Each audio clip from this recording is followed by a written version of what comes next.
नमस्कार दोस्तों, आइए जानते हैं मध्य प्रदेश की 25 बड़ी खबरें। लेकिन आगे बढ़ने से पहले आप इस वीडियो को कौन से जिले से देख रहे हैं हमें कमेंट बॉक्स में जरूर बताएं।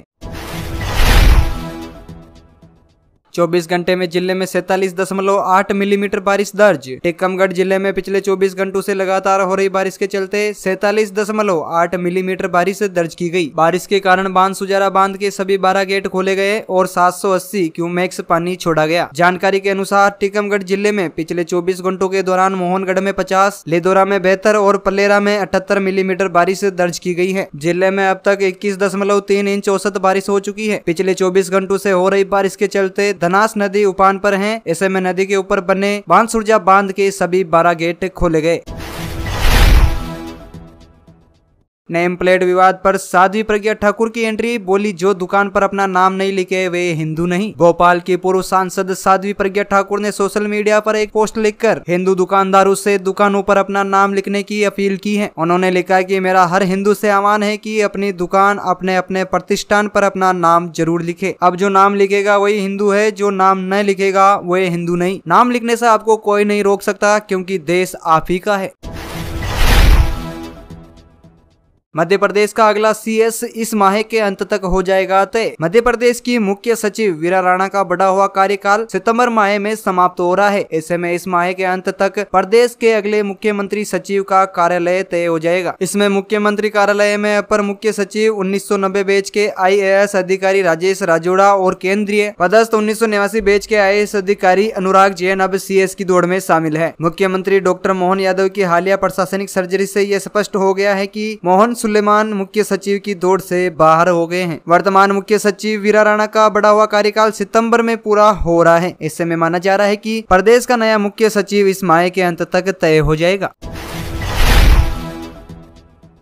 14 को क्रमश्री संस्था निकालेगी विशाल तिरंगा यात्रा, रामेश्वर शर्मा बोले जिसके हाथ तिरंगा वो हमारा। क्रमश्री संस्था 14 अगस्त को अखंड भारत समृद्धि दिवस के उपलक्ष्य में विशाल तिरंगा यात्रा आयोजन किया जा रहा है। यात्रा को लेकर संस्था के अध्यक्ष और भोपाल की हुजूर विधानसभा के विधायक रामेश्वर शर्मा ने रविवार को क्रमश्री से जुड़ी सभी लोगों के साथ बैठक कर आयोजन संबंधी स्वीकृत रूपरेखा पर चर्चा की। मध्य प्रदेश के मुख्यमंत्री मोहन यादव यात्रा में मुख्य अतिथि रूप से शामिल होंगे। बैठक में विधायक शर्मा ने कहा कि सैकड़ों वर्षों तक स्वतंत्रता की बेड़ियों में जगड़े भारत माता की आजादी के लिए हजारों संघर्ष हुए। वर्षों तक चले आ रहे इन संघर्षों में लाखों लोगों ने अपनी जान की कीमत चुकाई है। भोपाल में कोचिंग संचालकों को 1 महीने का अल्टीमेट, दूर करे खामियां। दिल्ली में हुई कोचिंग घटना के बाद भोपाल प्रशासन सतर्क हो गया है। शहर के कई कोचिंग संस्थानों पर सुरक्षा मानकों का पालन नहीं किया जा रहा था, जिसके चलते पुलिस ने कई संस्थानों के बेसमेंट सीज किए थे। अब पुलिस और प्रशासन को कोचिंग संचालकों के साथ बैठकर उन्हें 1 महीने का अल्टीमेटम दिया है। संस्थानों को पार्किंग, फायर सेफ्टी और अन्य सुरक्षा मानकों को पूरा करना होगा। हर फ्लोर पर सुरक्षा के लिए एक व्यक्ति को तैनात करना होगा और ऑडिट रिपोर्ट भी दिखानी होगी। अगर 1 महीने में संस्थान नहीं सुधरे तो उन्हें बंद कर दिया जाएगा। मोबाइल कंपनियों के लिए सिर दर्द बन के आ रहा है ट्रायल का ये नया नियम। ग्राहकों को बिल में मिलेगी बम्पर छूट। ट्राई के नियम के मुताबिक अगर किसी जिले में नेटवर्क आउटेज होती है तो टेलीकॉम कंपनियां उन्हें कनेक्शन की वैलिडिटी बढ़ा कर देगी और इसके लिए उन्हें एक्स्ट्रा पे नहीं करना पड़ेगा। लेकिन आउटेज की डेडलाइन 24 घंटे के लिए सेट की गई है। नियम को तोड़ने पर राशि का भुगतान करना पड़ेगा। जुर्माना राशि के तौर पर 1 लाख रुपए, 2 लाख रुपए, 5 लाख रुपए और 10 लाख रुपए तक देने पड़ सकते हैं। सिलेबस में शामिल होगा भगवान का सशस्त्र बाहु इतिहास, समारोह में बोले सीएम मोहन यादव। मध्य प्रदेश के मुख्यमंत्री मोहन यादव रविवार को भोपाल के मंदाकिनी नगर कोलार रोड स्थित JK मेडिकल कॉलेज में आयोजित अखिल भारतीय वर्ष महासभा के 89वें स्थापना दिवस समारोह में शामिल हुए। इस कार्यक्रम को संबोधित करते हुए सीएम मोहन यादव ने घोषणा की भगवान सशस्त्र बाहु के पराक्रम और गौरवशाली इतिहास के बारे में प्रदेश के युवाओं को बताया जाएगा। ड्रॉप आउट को लेकर मोहन सरकार का मंथन, सीएम बोले सत्ता की कुर्सी से बड़ी है शिक्षा। मध्य प्रदेश में हर साल लाखों की संख्या में स्टूडेंट स्कूल से ड्रॉप आउट हो रहे हैं। इस समस्या से किस प्रकार निपटा जाए और ड्रॉप आउट स्टूडेंट को फिर से मुख्य धारा से कैसे जोड़ा जाए, इसके लिए मध्य प्रदेश लगातार काम कर रही है। पन्ना में इस कुंड पर बनेगा बुंदेलखंड का पहला ग्लास ब्रिज। ट्रिप और भी होगी यादगार। मध्य प्रदेश के खजुराहो में घूमने आने वालों के लिए यहाँ अब एक अलग ही नजारा देखने को मिलेगा। जैसे विदेशों में हवा में ग्लास पर चलने का नजारा दिखता है, ठीक उसी प्रकार अब बुंदेलखंड में भी यही नजारा देखने को मिलेगा। बुंदेलखंड में पहला ग्लास ब्रिज पन्ना जिले के बृहस्पति कुंड पर बनाया जाएगा। ब्रिज का निर्माण कार्य जल्द ही शुरू होगा। 28 मीटर लंबे इस ब्रिज पर 11 मीटर का हिस्सा हवा में लटकेगा। ब्रिज में लगने वाले ग्लास की मोटाई 36 मिलीमीटर होगी। हरियाली अमावस्या पर बाबा महाकाल का किया गया हरित श्रृंगार। विश्व प्रसिद्ध महाकालेश्वर मंदिर में रविवार को सुबह भस्म आरती के दौरान बाबा महाकालेश्वर का विशेष श्रृंगार किया गया। हरियाली अमावस्या होने से बाबा को बेलपत्र की माला पहनाकर ड्राई फ्रूट चढ़ाए गए। बाबा का श्रृंगार देख दर्शनार्थी प्रफुल्लित हो गए। परंपरा के अनुसार रविवार 4 बजे महाकाल मंदिर के पट खुले। इसके बाद पुजारियों ने गर्भगृह में स्थापित सभी भगवान की प्रतिमाओं का पूजन किया। भगवान महाकाल का जलाभिषेक और दूध, दही, घी, शक्कर, फलों के रस से बने पंचामृत से उनका पूजन किया।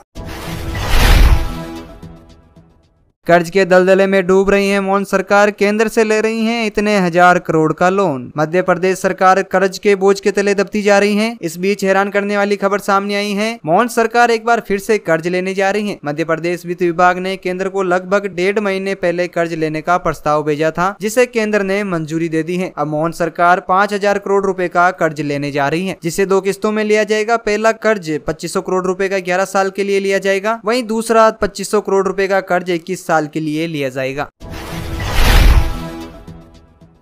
देश भर के वक्फ बोर्ड में बड़े बदलाव की तैयारी। मध्य प्रदेश की 15,000 से ज्यादा संपत्तियां होगी प्रभावित। देश भर के वक्फ बोर्ड में जारी व्यवस्थाओं, नियमों, एक्ट और कामकाज के तरीकों में बदलाव की गुनगुनाहट सुनाई दे रही है। कैबिनेट में लिए गए फैसले के बाद संभवतः सोमवार को इस बदलाव पर अंतिम मोहर लगाई जाएगी। राष्ट्रव्यापी इस बदलाव में मध्य प्रदेश के अरबों रुपए की संपत्ति भी प्रभावित होने वाली है। यहाँ मौजूदा 15,000 से ज्यादा संपत्तियां इसके असर में आएगी।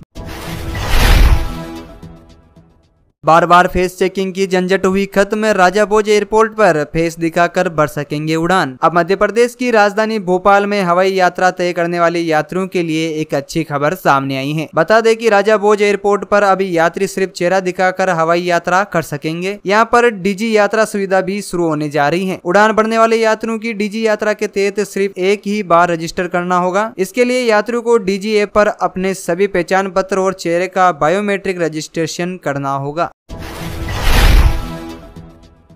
केंद्र सरकार इन दिनों कड़े नियम के तहत शराब के विज्ञापन पर सीधे प्रतिबंध लगाने की कर रही है तैयारी। अब सरकार उन कंपनियों पर फाइन लगाएगी और फिल्मी सितारों द्वारा किए गए पान, मसाले और शराब वाले एड को भी बैन करेगी, जिसके जरिए समाज में गलत संदेश जाता है। इस बात की जानकारी राइटर्स को उपभोक्ता मंत्रालय से जुड़ी सीनियर अधिकारी ने दी है। सर गोल्ड विज्ञापन अक्सर कम अल्कोहल से जुड़ी वस्तुओं को दिखाकर प्रतिबंध से बेचे जाते हैं।